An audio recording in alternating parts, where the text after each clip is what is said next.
Besides, I've used some acoustic guitar chords.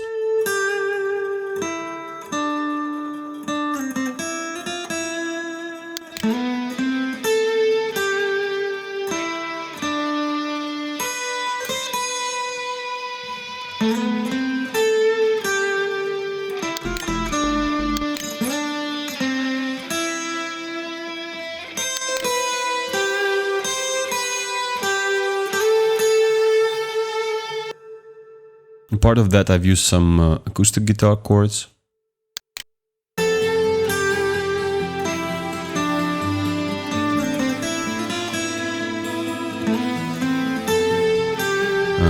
Something of analog synthesis.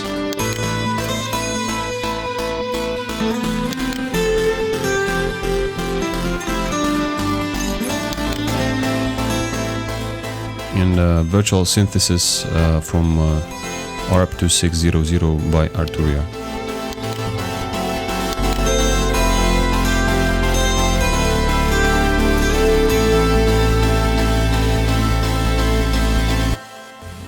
And to get the atmosphere of this Figueroa's event, I had to find some ambient sounds to emulate the atmosphere itself. The seagulls, the sounds of the sea, etc., etc. Just to add more atmosphere of the festival to the track itself.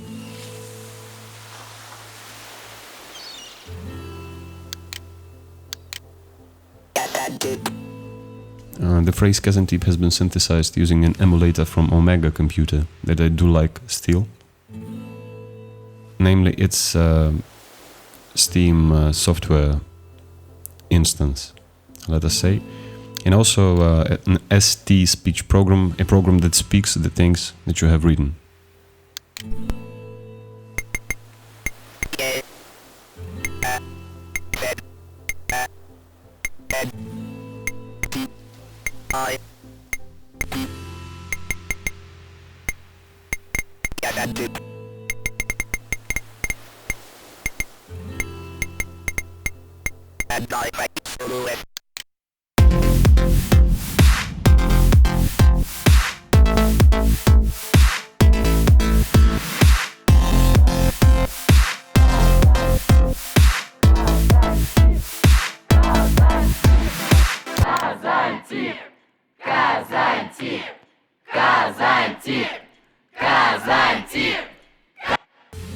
And in this part you may hear the group of people shouting Kazantip. And this idea came pretty fast to me, as it was vital to create the feeling of unity, joy and freedom. And here tasteful house people from St. Petersburg helped me a lot. They were shouting the phrase itself by one, and then in groups of 3 and 4. Kazantip, Kazantip, Kazantip, Kazantip, Kazantip. And there is an step-by-step increase here. Kazantip. Kazantip, Kazantip, Kazantip. Kazantip, Kazantip. Kazantip, Kazantip. Kaz. Kazantip. Kazantip. Kazantip. Kazantip. Kazantip. Kazantip. And here we got Era Champion's voice that we double-tracked from the very beginning. Kazantip. Kazantip. Kazantip. Kazantip. She got a trained voice, so it wasn't necessary to process it that much. Kazantip. Kazantip. Kazantip. And here you may see the vocal stacks Kazantip. guys from St. Petersburg made in groups.